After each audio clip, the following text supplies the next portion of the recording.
여러분 이제 셋째 날인데 뭐 이제 좀 적응하려고 하니까 이제 가야 될 때가 됐네요, 그렇죠? 예, 예, 감사합니다. 이런 반응 기대했습니다. 아까 청년 1팀이라 그랬습니까? 청년 1부라 그랬습니까? 일부, 예, 일부라 그래서 저는 뭐 이렇게 나오는데 보니까 처음에는 20대처럼 보이더라고요, 다. 예, 그래서 이게 청년 일부가 20대, 그러니까 대학생 나이가 되는가 보다 했는데 아기를 안고 있는 아빠 엄마들이 막 이렇게 걸어 나오더라고요. 그래서 이게 지금 20대하고 뭐 이제 30대하고 섞여 있나 이렇게 싶어가지고 옆에 목사님한테 물어봤더니 다들 30대라고 그렇게 얘기하더라고요. 근데 보니까 20대처럼 보여요, 진짜로. 물론 뭐 아기 안고 있는 엄마 아빠는 20대처럼 안 보입니다만은, 예, 그 아기를 안 안고 있던 분들은 전부 20대처럼 보였어요. 어쨌든 이거는 청년 일부가 저를 불러주신 거 맞죠? 예, 그래서 감사 인사를 드린 겁니다. 자, 이렇게 여러분들이 저를 불러주셔서 함께 이렇게 말씀 나눌 수 있도록 해주셔서 정말 감사합니다. 오늘 말씀을 통해서 또 하나님께서 여러분들에게 원하시는 것이 무엇인지 한번 또 발견하는 귀한 시간이 되었으면 좋겠습니다. 오늘 기도하실 때 보니까 사실 제가 설교를 시작하면서 어제하고 그제 전했던 말씀을 잠깐 요약할까 이런 생각도 했는데 뭐 기도하면서 다 요약을 하셨더라고요. 그래서 제가 다시 요약할 필요는 없을 것 같고 오늘은 우리 부족함 속에서 믿음으로 어떻게 살지에 대해서 잠깐 말씀을 나누도록 하겠습니다. 예부터 지금까지 어린이들이 읽을 만한 책으로 위인전을 꼽는 경우가 많죠. 위대한 인물들의 삶을 보면서 우리 자녀들도 좀 위대한 인물처럼 되었으면 좋겠다 하는 마음을 담아서 부모들은 아이들에게 위인전을 사주곤 합니다.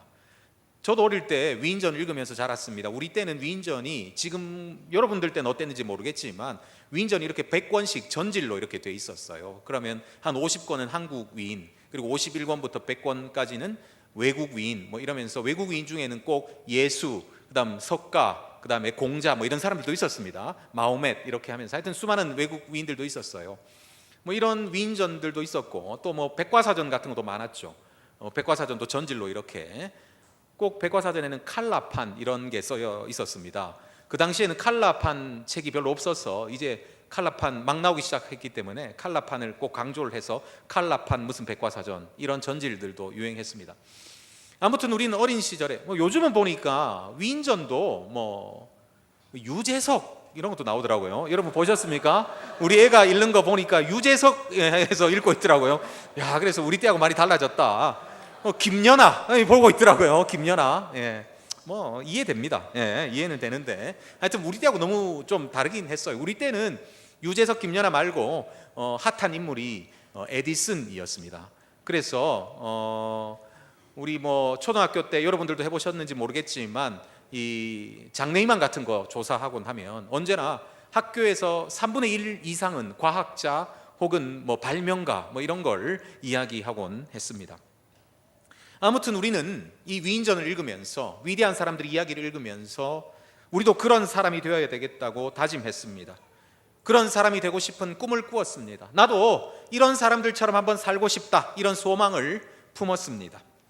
그런데 저는 일반적인 이런 경험과는 아주 반대되는 경험을 한번 한 적이 있었습니다. 대학 1학년 때로 기억을 하는데요.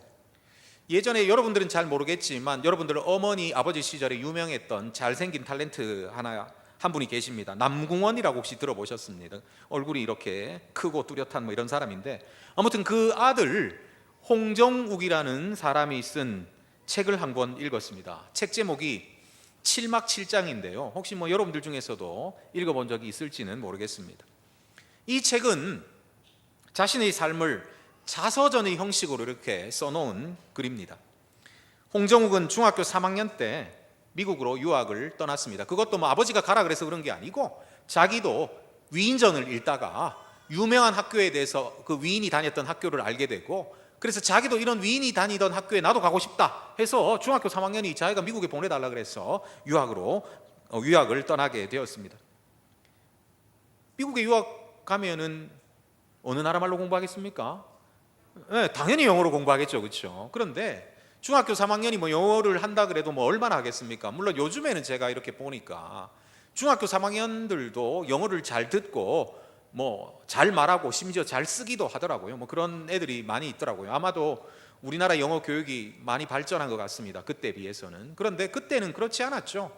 영어를 언제나 문법으로 배웠기 때문에 중학교 3학년까지 영어를 배운다고 하더라도, 심지어 고등학교 3학년까지 영어를 배운다고 하더라도 영어를 쉽게 말하고 듣고 영어를 쓰기에는 참 어려움이 많습니다. 홍정욱도 마찬가지였겠지요. 영어가 얼마나 힘들었겠습니까? 영어 때문에 정말 스트레스를 정말 많이 받았습니다.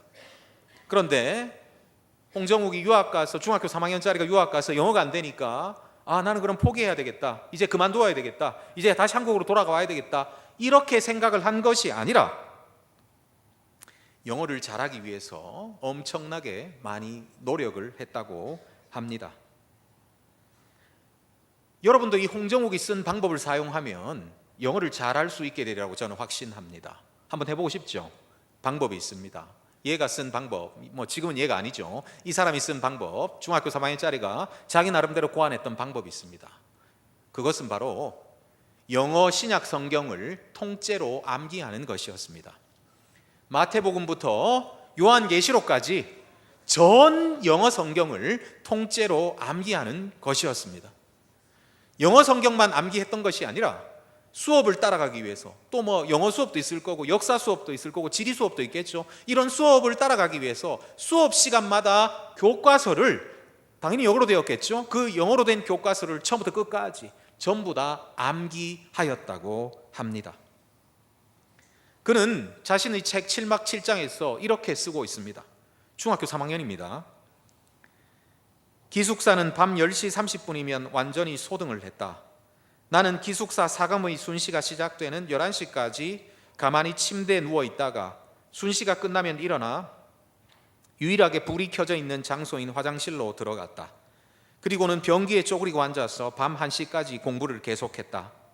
때로는 꼬박 밤을 지새우면서 새벽 3, 4시가 될 때까지 화장실을 지키곤 했는데, 그러다가 4시에 청소부가 들어오면 할 수 없이 옆의 샤워실로 자리를 옮길 수밖에 없었다. 여러분, 이게 중학교 3학년이 할 짓입니까? 이게 중학교 3학년이 할 짓입니까? 새벽 1시까지 공부를 계속했다. 때로는 꼬박 밤을 새우면서 새벽 4시까지 화장실을 지키곤 했다. 새벽 4시에 청소부가 들어오면 옆의 샤워실로 옮겼다. 여러분, 이게 중학교 3학년이 할 짓입니까? 여러분, 중학교 3학년 때 어떤 일 하셨습니까?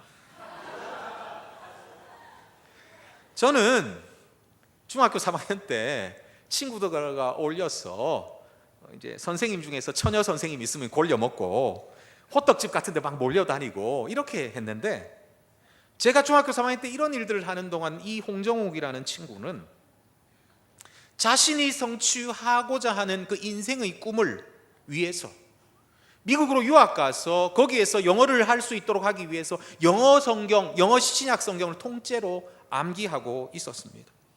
교과서 전부를 통째로 암기하고 있었습니다. 저는 이 7막 7장이라는 책을 읽으면서 꿈을 꾸기보다는 좀 화가 났습니다. 도전을 받기보다는 낙심을 했습니다. 왜 그랬을까요?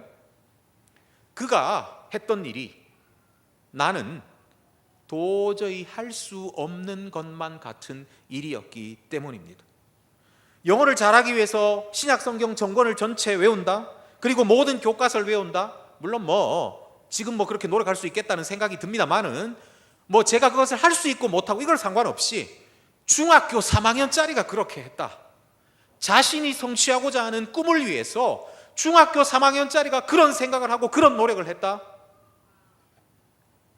이 사람은 저와는 너무 다른 사람처럼 보였습니다.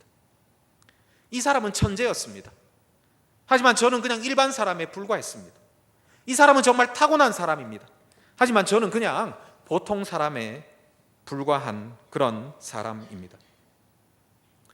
그래서 저는 이 7막 7장이라는 책을 읽고 꿈을 꾸고 도전을 받기보다는 오히려 화가 났습니다.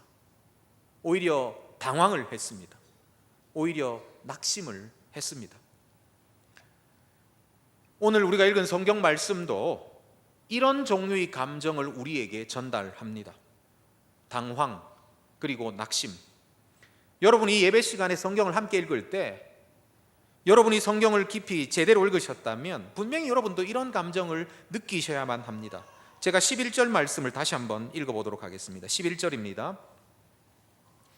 그들이 배들을 육지에 대고 모든 것을 버려두고 예수를 따르니라. 한 번 더 읽겠습니다. 그들이 배들을 육지에 대고 모든 것을 버려두고 예수를 따르니라. 보십시오. 베드로를 포함한 제자들이 예수님을 따르기 위해서 도대체 무엇을 하였습니까? 그들은 모든 것을 버렸습니다. 그들은 자기에게 필요 없는 것을 버리지 않았습니다. 그들은 자기에게 있어도 되고 없어도 되는 그런 별 가치 없는 것들, 그런 것들을 버리지 않았습니다. 그들은 자기들이 가진 일부를 버린 것도 아닙니다. 그들은 예수님을 따르기 위해서 자기들이 가지고 있는 모든 것을 버렸습니다. 여러분, 이 본문 말씀은 절대 과장하고 있는 것이 아닙니다. 시쳇말로 하면 이 본문이 오버하고 있는 게 아니라는 말이죠. 덜 버렸는데 다 버린 것처럼 그렇게 본문이 기록하고 있는 것이 아니라는 말입니다. 중요하지 않은 별로 쓸데없는 것들을 버렸는데 정말 중요한 모든 것을 버린 것처럼 그렇게 오버하고 있지 않다는 겁니다. 과장하고 있지 않다는 겁니다. 오늘 성경 본문 설명 그대로 베드로는 예수님을 따르기 위해서 정말 자신이 가지고 있는 모든 것을 버렸습니다. 베드로가 도대체 무엇을 버렸습니까? 베드로는 자신의 배를 버렸습니다. 베드로는 또한 자기의 그물을 버렸습니다. 우리가 잘 아는 바처럼 베드로의 직업이 무엇입니까? 그렇죠, 어부죠. 어부에게 배와 그물이 어떤 의미입니까? 어부에게 배와 그물은 바로 생계의 수단이라는 말입니다. 생계의 수단, 삶의 수단이 바로 배와 그물입니다. 그는 매일 아침마다 게네사렛 호숫가에 나가서 그물을 손질하던 그런 사람이었습니다. 그리고 웃음풀에 날이 저물기 시작하면 배를 끌고 나가서 밤새도록 게네사렛 호숫가에서 그물질을 하던 그런 사람이 바로 베드로였습니다. 밤새 그물질을 해서 잡은 물고기로 먹고 살던 사람이 바로 베드로였습니다. 밤새 그물질을 해서 잡은 물고기를 팔아서 생계를 꾸리던 사람이었습니다. 이렇게 배와 그물은 베드로의 삶의 수단이었습니다. 아니, 자신의 생계 수단일 뿐만 아니라 자기 아내의, 자기 자녀들의, 자기 가족들의 생계 수단이 바로 배와 그물이었습니다. 그런데 베드로는 예수님을 따르기 위해서 그 그물과 그 배를 버렸습니다. 그는 삶의 수단을 버렸습니다. 자기 자신뿐만 아니라 아내와 아이들의 삶의 수단까지, 온 가족들의 삶의 수단까지, 생계의 수단까지 예수님을 따르기 위해서 버렸습니다. 뿐만 아니죠. 베드로는 자신의 물고기를 버렸습니다. 지금까지 베드로의 삶은 어부로서 물고기를 따르던 그런 삶이었습니다. 그의 삶의 목적, 인생의 비전이라고 소위 말해서 할 수 있을까요? 그것은 바로 물고기를 쫓는 삶이었습니다. 물고기를 많이 잡는 것이 그의 목적이었다는 말이죠. 그가 아침에 눈을 뜰 때 그는 만선의 꿈을 꾸고 그의 일터로 향했습니다. 그가 잠자리에 들 때 꿈에서라도 한 배 가득 물고기를 잡는 꿈을 꾸기를 원했습니다. 그의 삶의 목적은 바로 물고기를 많이 잡는 것이었습니다. 그런데 지금 이 순간 그의 삶의 목적이 이루어졌습니다. 인생의 비전이 성취되었다는 말이죠. 그가 태어나서 이렇게 많은 물고기를 잡은 적이 없었습니다. 물고기가 너무 많아서 찢어질 정도가 되었습니다. 혼자 힘으로는 도저히 그 물고기를 끌어낼 수가 없어서 동료들에게 도움을 요청했습니다. 그래서 다른 동료들이 와서 물고기를 끌어내는데 함께 도왔습니다. 물고기가 많아서 한 배가 아니라 두 배를 가득 채우게 되었습니다. 그것도 두 배 그냥 채운 것이 아니라 두 배의 그 물고기를 채우니까 그 물고기가 너무 무거워서 배가 거의 잠길 정도가 되었습니다. 그런데 놀랍게도 베드로는 이 순간 그 물고기를 모두 버렸습니다. 예수님을 따르기 위해서 그 많은 물고기를 다 버린 것입니다. 예수님을 따르기 위해서 자신의 삶의 목적을, 인생의 비전을 다 버린 것입니다. 여러분, 이 본문 말씀을 읽으면서 좀 화가 나지 않습니까? 좀 당황스럽지 않습니까? 오히려 낙심이 되지 않습니까? 정말 이 모든 것을 버린 베드로, 이 믿음의 천재, 이 베드로를 보면서 말입니다. 예수님을 따르기 위해서 자신의 모든 삶의 생계수단을 버리고 예수님을 따르기 위해서 자신의 삶의 목적까지 단번에 버린 이 베드로를 보면서 여러분은 좀 놀랍고 당황스럽지 않습니까? 왜냐하면 우리는 아무리 생각해봐도 베드로처럼 할 수 없을 것 같기 때문입니다. 여전히 우리 배는 버리기에 너무 소중합니다. 여전히 우리 그물은 버리기에 너무나 값어치가 있습니다. 여전히 우리의 물고기는 버리기에 너무 아깝지요. 좋습니다. 100번 양보해서 배와 그물 그리고 물고기가 나 혼자만을 위한 것이라면 버릴 수 있다고 칩시다. 하지만 그 배는, 그 그물은, 그 물고기는 나의 것만이 아니라 나의 가족들, 나의 부모들, 나의 배우자, 나의 아이들을 위한 것이기도 합니다. 물론 여러분들은 청년이라서 아이들을 생계를 위해서 부모들이 어떤 노력을 하는지, 또 아이들을 먹이기 위해서 어떤 노력을 하는지 아직 잘 와닿지 않을지는 몰라도 우리 뒤에 아이를 안고 계시는 아마 이제 뭐라고 부릅니까? 시니어 청년이라 부르면 됩니까? 늙은 청년이라 불러도 됩니까? 자, 하여튼 이런 분들은 아마 이 마음이 이해가 되실 것입니다. 자기를 위해서는 이런 것들을, 자기 것을 포기하는 것은 그래도 좀 할 수 있을 것 같아요. 하지만 이것이 나의 것만이 아니라 나의 가족의 것이라면 이것을 주님을 위해서 포기하는 것은 정말 어렵고 힘든 일입니다. 어찌 이것을 정말 포기할 수가 있겠습니까? 솔직히 우리 믿음은 본문에 나오는 베드로의 믿음과 비교해 볼 때 너무 부족해 보입니다. 우리 믿음은 이 본문에 나오는 베드로의 믿음과 비교해 볼 때 너무 보잘것이 없다는 말입니다. 베드로는 믿음의 위인입니다.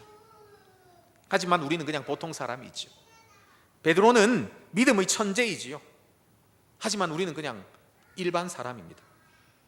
베드로는 믿음이 정말 대단한 사람입니다. 하지만 우리는 그냥 보통 그저 그렇고 그런 사람입니다. 이 베드로의 혈관에는 영웅의 피가 원래부터 흐르고 있었습니다. 하지만 우리들의 혈관을 타고 흐르는 피는 그냥 보통 사람의 붉은 피에 불과합니다. 그래서 우리는 화가 납니다. 당황합니다. 그리고 낙심하지요. 우리는 아무리 노력해도 베드로처럼은 안 돼. 원래 베드로는 그런 사람이었어. 원래 믿음의 천재였고 원래 믿음의 위인이었어. 그는 원래 타고난 사람이야. 하지만 우리 같은 사람들, 그냥 그렇고 그렇게 태어난 보통 사람들, 그냥 필려 필부처럼 태어난 우리 같은 사람들은 안 돼. 원래 안 되는 거야. 베드로만 할 수 있는 거야. 베드로는 천재니까 할 수 있고 위인이니까 할 수 있고 우리는 원래 안 되는 거야.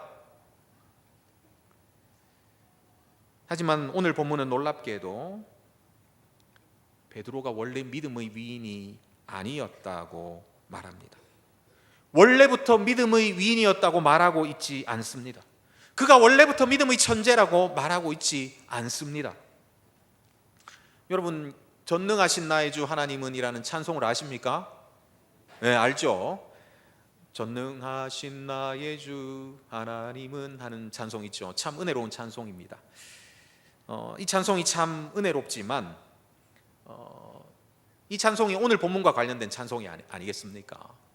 그런데 이 찬송의 가사가 오늘 본문과 관련해서 약간 좀 실수가 있다고 저는 그렇게 생각을 합니다. 그 부분은 바로 이 부분인데요. 주의 말씀 의지하여 믿음으로 그물 던져. 주의 말씀 의지하여 믿음으로 그물 던져. 오늘 본문을 잘 살펴보면 베드로가 주의 말씀을 의지하여 그물을 내렸다는 말은 있지만 그 뒤에 있는 말, 믿음으로 그물을 던졌다는 말은 본문 어디에서도 찾을 수가 없습니다. 본문 어디에도 베드로가 믿음으로 그물을 내렸다는 말은 없습니다. 오히려 베드로는 오늘 본문을 잘 살펴보면 물고기를 많이 잡을 수 있을 것이라는 전혀 기대를 하지 않고 그물을 내린 것처럼 보입니다.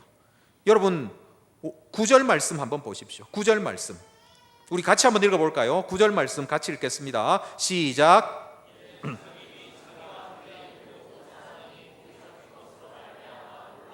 그렇습니다. 베드로와 베드로의 동료들이 잡힌 물고기를 보고 놀랐다라고 본문은 설명하고 있습니다. 사실 베드로의 동료들이 잡힌 물고기를 보고 놀라는 것은 당연할 것입니다. 지금까지 자기가 태어나서 이렇게 많은 물고기를 잡은 사람은 본 적이 없기 때문에 자기도 잡은 적이 없고 다른 사람이 잡는 것도 본 적이 없었기 때문에 놀라는 것은 당연합니다. 그런데 오늘 본문은 베드로의 동료만 놀라고 있는 것이 아니라 베드로 또한 놀랐다는 것을 분명히 기록하고 있습니다. 베드로의 동료들뿐만 아니라 베드로 또한 놀랐습니다. 이 기록이 의미하는 바가 무엇입니까? 베드로가 만약 물고기가 많이 잡힐 것이라는 기대를 안고 물고기가 많이 잡힐 것이라는 소망을 품고 물고기가 많이 잡힐 것이라는 믿음을 가지고 그물을 내렸다면 그 결과 앞에서 놀랄 이유가 전혀 없지요. 그 결과 앞에서 그가 할 수 있는 일은 무엇입니까? 하나님 찬양합니다. 감사합니다. 역시 믿음이 이기네요. 믿음이 승리하네요.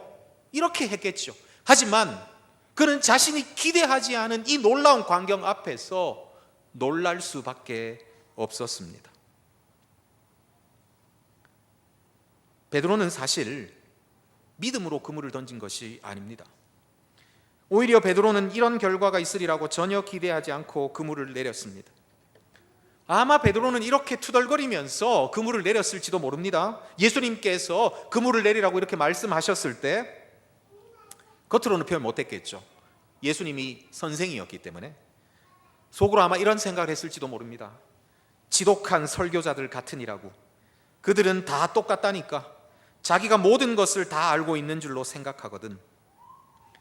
여러분 한 번씩 우리 구목사님 설교하실 때 설교를 듣다가 그런 생각하는 적 없습니까?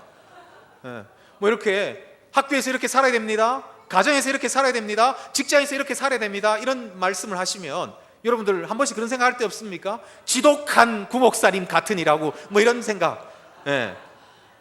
아니 다 옳은 말씀이지 맞는 말씀이지. 그런데 목사님은 설교자는 너무 현실을 모른다니까. 우리 가정이 어떤지 잘 모른다니까. 우리 학교 생활이 어떤지 잘 모른다니까. 우리 회사 생활이 어떤지 잘 모른다니까. 우리 이 세상이 어떤지 잘 모른다니까. 그러니까 저런 말씀을 하시지. 지독한 구빈건 목사님 같으니라고 뭐 이런 생각하는 적이 없습니까? 오늘 본문에서 베드로가 그렇게 했다는 말입니다. 지독한 설교자들 같으니라고. 자기가 말씀을 잘 안다고 해서 그물질도 잘 안다고 생각하는 것 같이 생각한다니까. 지독한 설교자들 같으니라고. 이러면서 베드로는 투덜거리면서 그물을 내렸을 것입니다.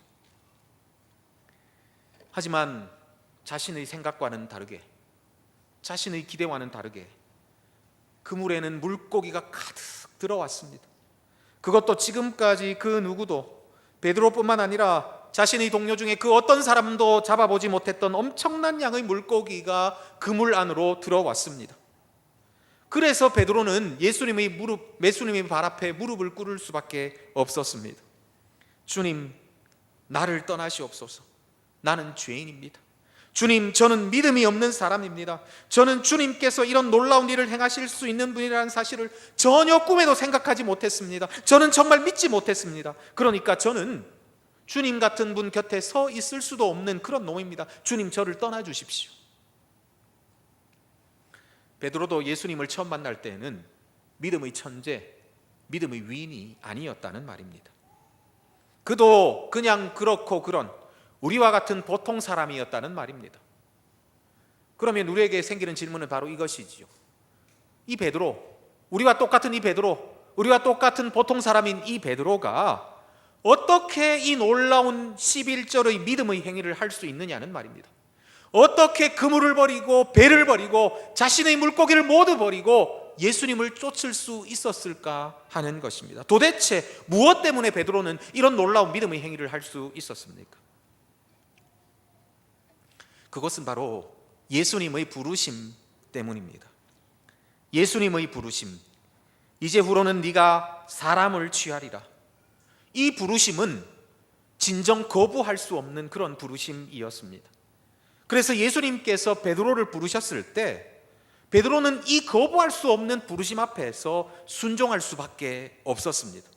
예수님의 거부할 수 없는 부르심 앞에서 베드로가 할 수 있었던 유일한 선택이 바로 예수님을 따르는 것이었습니다. 베드로의 유일한 선택이 모든 것을 버려두고 예수님을 따르는 것밖에 할 수가 없었습니다. 정확하게 말한다면 베드로가 예수님을 따른 것이 먼저가 아니라 오히려 예수님이 먼저 베드로를 따르고 계셨다는 것을 오늘 본문은 우리에게 말하고 있습니다. 여러분 오늘 본문을 한번 자세히 살펴보십시오. 사실 처음부터 예수님은 베드로를 따르기 위해서, 베드로를 추적하기 위해서 베드로에게 관심을 기울이셨습니다. 게네사렛 호숫가에 정말 수많은 사람들이 모여 있었습니다. 오늘 본문을 보면 너무 많은 무리가 몰려와서 예수님께서 그 많은 무리 속에서는 도저히 가르치실 수가 없는 그런 상황이 되었다고 본문은 말하고 있습니다. 정말 수많은 사람들이 여기에 모여 게네사렛 호숫가에 모여 있었습니다. 그런데 그 많은 사람들 가운데 우리 주님은 한 사람 베드로에게 관심을 기울이셨습니다. 베드로에게 주목하셨습니다. 그리고 예수님은 베드로의 배를 선택하셨습니다. 그리고 예수님은 베드로의 배에 오르셨습니다. 그리고 예수님은 베드로의 곁에서 무리를 가르치셨습니다. 그리고 예수님은 베드로에게 기적을 보여주셨습니다.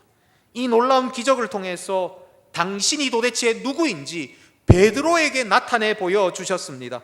당신을 따르면 또 어떤 일이 일어날 것인지, 얼마나 풍성한 일이 생길 것인지 그 많은 물고기를 통하여서 베드로에게 보여주셨습니다.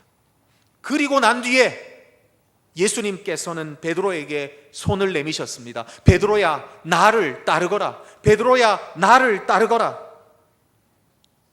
이때 베드로는 주님께서 내미시는 그 손을 붙잡을 수밖에 없었습니다.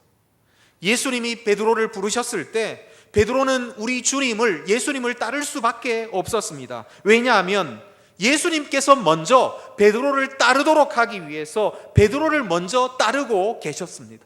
베드로를 따르도록 하기 위해서 예수님께서 먼저 베드로를 따르고 계셨기 때문입니다.